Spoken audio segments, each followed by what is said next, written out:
Hi again. Can you believe it? Jude, you just keep drinking. I do. Otherwise, how could I get through this corona fog isolation? Okay, I don't keep drinking. I admit that I drink the drinks I make here on the show, but it's not like I'm sitting here drinking all day. Honestly, folks at work, I don't sit here all day and drink. Might like to, but I don't. Okay, so today, what's it gonna be? I did promise you more vodka. It's gonna be the Moscow Mule. I have the mug, see? Moscow Mule. Jude, is this drink from Russia? No, no, it's not. It has very little to do with Russia. It was born out of good old American capitalism, and I'm going to tell you the story, if I can remember the names. Let's go back to 1941. I can't because I wasn't really born. But okay, let's go back to 1941. There was a woman by the name of, let's call her Sophie Berezhinsky or, something like that. She was from Russia. She and her father owned the Moscow Copper Company in Russia. I'm guessing it was in Moscow. And they had created and designed these copper mugs, and they weren't selling. Sophie was immigrating to America. She was married, and it's the land of the free and the home of the brave and the land of capitalism. So to help her father out, she brought 2,000 copper mugs to America, thinking that being the land of opportunity, people would be dying to buy these mugs. Lo and behold, Sophie wasn't having much luck selling them. I don't know why, because they're really cool. I love them. Okay, so put Sophie on hold a minute. Now we have a guy named John Martin. John Martin is the guy who owns some big importing company, and he actually bought the Smirnoff vodka distillery. We all know Smirnoff. But back in 1940, 41, guess what? Did people drink vodka? No. Imagine that. People in America did not drink vodka, and yet now it is the most popular spirit in the whole world. But it wasn't then. So John bought the floundering, what's the fish do? It flounders. Floundering Smirnoff distillery, and he was having some problems with it. He was also importing A1 steak sauce. That was doing really well because, I guess back in 1941, we Americans loved our steak and we loved our steak sauce, but we didn't love our vodka. He has a friend who he's sitting with in another pub, and this guy is Jack. I can't remember Jack's last name, but Jack was the owner of the famous Cock and Bull pub. The Cock and Bull pub on Sunset Boulevard in Hooray for Hollywood. Yes, it was in Hollywood. And here's the problem that these guys had. So you got John Martin. Oh, it was Jack Morgan. See, it's really confusing. John Martin, Jack Morgan, Sophia Berezhinsky. Okay, so Jack Morgan owns the Cock and Bull pub. We got John here who's got this big supply of vodka and a distillery, and nobody's buying it. And Jack has created his own ginger beer, which I'm guessing was more popular than, I don't know. But he wasn't getting anybody to buy that either. These two guys were buddies. So they're sitting in there talking about their woes and their sadness. And in walks door-to-door salesman of copper mugs, Sophie Berezhinsky. She's got 2,000 of these babies, and she's trying to unload them, and she's going door to door to bars and restaurants.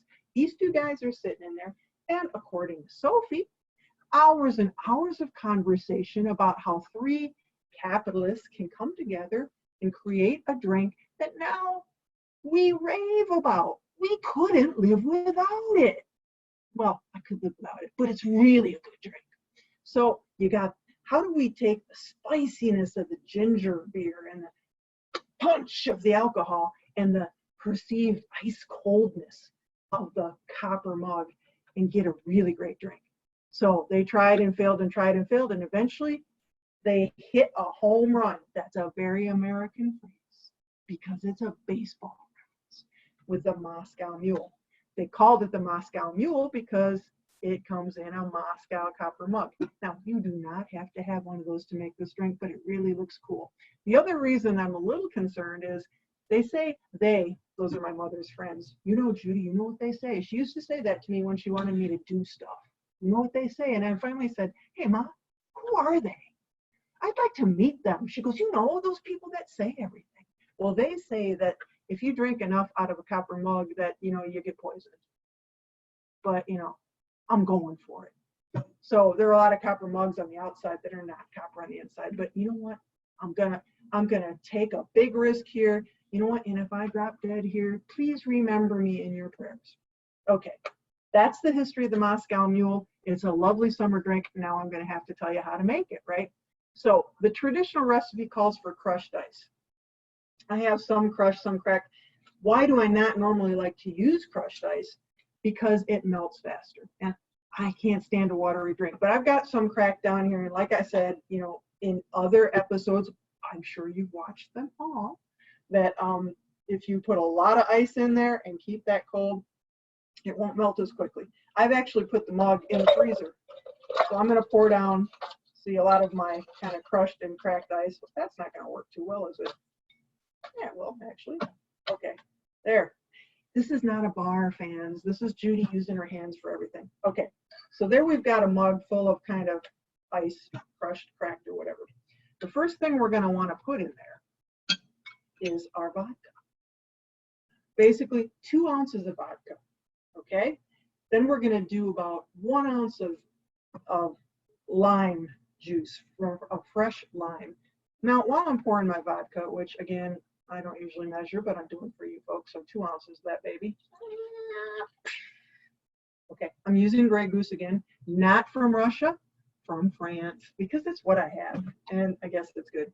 I'm sure there are a lot of good Russian vodkas. You could probably use Smirnoff, and as I said in an earlier episode, Smirnoff came from Russia, but he changed his name and the spelling of it and bottled it in France. And apparently it didn't sell too well because then this guy bought it, this guy named John Martin. Okay, so 2 ounces of that.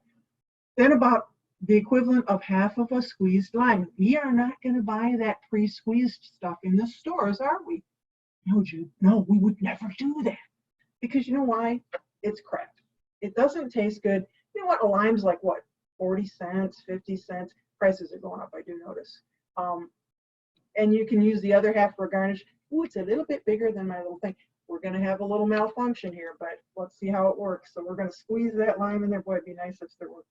My hands are kind of weak. Wow, squeezing the lime in there. Yeah, there it goes. So about 1 ounce, about a half a lime. Woo. Okay. I'm going to have to take a nap after this. And then basically we take our bar tool and we take our ginger beer. And again, I'm using Fever Tree, which is a lovely spicy ginger beer. We're going to fill that baby up. So it's about 4 ounces of ginger beer. Just for fun. Now, sometimes they will take, they will garnish it with mint or a lime. I'm going to do lime because I don't have mint. I'll squeeze a little bit more in there. Probably should have stirred it first, which I'm going to. So you're going to want to stir it and get everything mixed in really good. Now, before I toast you, I'm going to say this. There are other versions of this. If you don't like vodka, there's the, what's it called, the Kentucky Mule. So they just replace the vodka with bourbon. There's the Dark and Stormy, which replaces the vodka with spiced dark rum.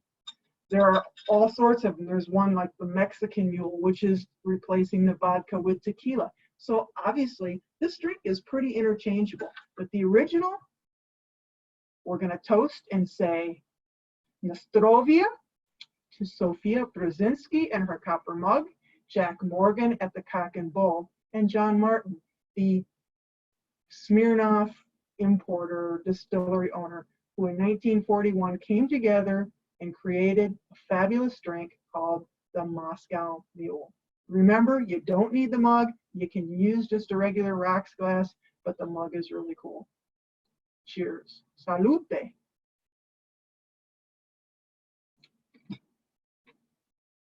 Folks, see the condensation? See how cold that is? It's 85 degrees out today.